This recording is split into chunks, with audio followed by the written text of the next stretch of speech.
Hello friend, स्वागत है आपका हमारे इस यूट्यूब चैनल डिजिटेक शैलेश में।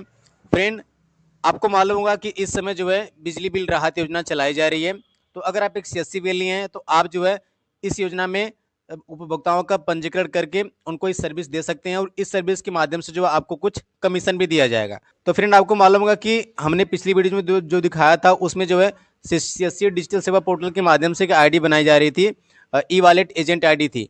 तो आप उस आईडी से जो है लोगों का ओटीएस रजिस्ट्रेशन करते थे। मैंने उसमें ऑप्शन भी आपको दिखाया था और रजिस्ट्रेशन करके भी आपको दिखाया था, जो कि आप स्क्रीन पे देख सकते हैं। इस तरह की आईडी है। आईडी अभी भी लॉगिन हो रही है, अभी भी सब काम इसमें हो रहा है। बट मैं पिछले 2 दिन से इसमें देख रहा हूँ, जब मैं ओटीएस करने जा रहा हूँ तो वहाँ पे रिक्वेस्ट टाइम आउट का ऑप्शन कुछ इस तरह से आ रहा है, ठीक ना। तो अभी जो है आपके लिए गुड न्यूज़ है कि अब अगर आप जो है ओटीएस की सर्विस अपने कंज्यूमर्स को देना चाहते हैं तो उसके लिए आपके लिए गुड न्यूज़ ये है फ्रेंड कि अब जो है ओटीएस की सर्विस आपको डिजिटल सेवा पोर्टल के माध्यम से जो है इसमें लाइव कर दी गई है। अब आपको उसमें जाकर बार बार लॉगिन नहीं करना पड़ेगा, उसमें सब कुछ आपको नहीं करना पड़ेगा। अब जो है आप ओटीएस की सर्विस अपने डिजिटल सेवा पोर्टल के माध्यम से दे सकते हैं। तो आपने अगर अभी तक चेक नहीं किया है और आपको ये ऑप्शन नहीं मिला तो आपको क्या करना है, कैसे करना है, इस वीडियो के माध्यम से हम आपको करके दिखाते हैं। तो जैसा कि आप स्क्रीन पे देख सकते हैं, हमने डिजिटल सेवा पोर्टल को लॉगिन कर लिया है। अब देखिए, लॉगिन करने के बाद आप यहाँ पे देखिए डैशबोर्ड है। आप एक बार डैशबोर्ड पर इसे क्लिक कर देना, ठीक ना। लॉगिन हो जाएगा, डैशबोर्ड पे क्लिक कर देना, सब कुछ आपका यहाँ पे रिफ्रेश हो जाएगा। और यहाँ से आप जैसे नॉर्मली बिल पेमेंट करते थे, आपको उसी ऑप्शन पे जाना है। यहाँ पे इलेक्ट्रिसिटी है तो आपको इलेक्ट्रिसिटी वाले ऑप्शन पर क्लिक करना है। इस पर क्लिक करने के बाद हम क्या करते थे, यहाँ पे बिल पेमेंट्स पे जाते हैं तो वहाँ पे अपना जो है डिस्कॉम सिलेक्ट करके बिल पेमेंट्स कर देते हैं, ठीक ना। बट उसके नीचे आप देखते हैं कि आपको एक ओटीएस सर्विस का ऑप्शन हमेशा इसमें रहता ही है, ठीक ना। बट जब इसमें ओटीएस की सर्विस चालू होती तभी वो ऑप्शन जो है आपको इसमें इनेबल मिलेगा, लाइव मिलेगा, ठीक ना। इसके पहले जब हम इस पर क्लिक करते थे तो हमारा ओटीएस का ऑप्शन इसमें चालू नहीं था। तो अब जो है हम देखिए आपके सामने यहाँ पे ओटीएस सर्विस पर क्लिक करते हैं। इस पर हमने क्लिक किया तो हमारे सामने ये सभी ऑप्शंस आ चुके हैं, ठीक ना। यूपी पीसीएल का जो है यहाँ पे दक्षिणांचल आ गया, मध्यांचल आ गया, पूर्वांचल आ गया, पश्चिमांचल आ गया, ठीक ना। तो ये सब यहाँ पे ओटीएस की सर्विस अभी लाइव है। तो अब जो है आप डायरेक्ट यहीं से जो ओटीएस की सर्विस में किसी भी उपभोक्ता का जो है पंजीकरण करा सकते हैं, उनका रजिस्ट्रेशन करा सकते हैं। बाकी का जो बचा हुआ अमाउंट आप उसको वन टाइम पेमेंट करना चाहते हैं, किस्तों में करना चाहते हैं, आप उसको भी कर सकते हैं इजीली। अब देखिए, अगर आप में ये ऑप्शन नहीं आ रहा है तो आप जब डिजिटल सेवा पोर्टल को लॉगिन करेंगे तो यहाँ पे अगर आपके इलेक्ट्रिसिटी पे क्लिक करने के बाद आपको ये ऑप्शन नहीं दिखाई दे तो आपको क्या करना है, यहाँ पे ऊपर जो रिफ्रेश का बटन है आपको एक बार बटन पे क्लिक कर देना है। आप जैसे ही रिफ्रेश बटन पे क्लिक करेंगे इसके बाद आप फिर से उसी ऑप्शंस पे जाएंगे, इलेक्ट्रिसिटी पे जाएंगे, ओटीएस सर्विस पे जाएंगे तो आपका ऑप्शन वहाँ पे आ जाएगा। अगर तब भी आपका ऑप्शन नहीं आए तो आपको अपने गूगल क्रोम की हिस्ट्री में जाना है और वहाँ पे हिस्ट्री को क्लियर करना है, कुकीज़ मेमोरी को क्लियर करना है। देन उसके बाद आप फिर से लॉगिन करेंगे तो आपका ऑप्शन आ जाएगा, ठीक है। तो मैं पूर्वांचल डिस्कॉम से बिलोंग करता हूँ तो हमारे पास जितने भी कंज्यूमर में सबका पूर्वांचल से हमके रजिस्ट्रेशन करना होता है। तो हम यहाँ पे उत्तर प्रदेश पावर कॉर्पोरेशन, यहाँ पे जो PUBBNL है इस पर मैं क्लिक कर दूंगा। अब फ्रेंड, इस पर क्लिक करने के बाद अब जो है आपको जिसका भी ओटीएस में रजिस्ट्रेशन कराना है आप उसका यहाँ पे CA यानी अकाउंट नंबर डालेंगे और उसके बाद चेक एलिजिबिलिटी वाले ऑप्शन पर क्लिक कर देंगे, ठीक ना। तो आपका वहाँ पे सब कुछ डिटेल आ जाएगा, जैसा कि मैं आपको भी चेक करके दिखाता हूँ। फ्रेंड, आप जैसे ही अकाउंट नंबर डाल के चेक एलिजिबिलिटी वाले ऑप्शन पे क्लिक करेंगे तो यहाँ पे कंज्यूमर की डिटेल सब आ जाएगी, अगर वो ओटीएस के लिए जो एलिजिबल होंगे तब। बट यहाँ पे आप अगर सीएससी वैल्यू चेक कर रहे होंगे तो आपको पता होगा कि बहुत सारे लोगों का नहीं आ रहा है, ठीक ना। उसमें नॉट एलिजिबल का ऑप्शन बार बार आ रहा है।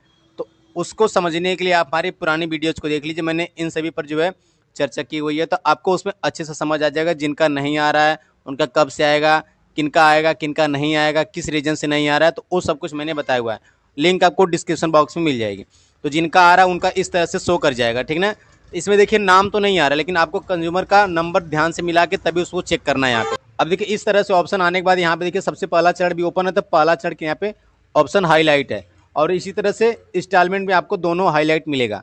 अब आप वन टाइम रजिस्ट्रेशन करना चाहेंगे या फिर इंस्टॉलमेंट में करना चाहते हैं, यहाँ पे भी आप एक बात को समझ लीजिए, ठीक ना। तो सबसे पहले वन टाइम पेमेंट का अगर रजिस्ट्रेशन आप करेंगे तो उसके लिए यहाँ पे पहले आपको जो है ओटीएस में 2000 का रजिस्ट्रेशन कराना होगा, ठीक ना।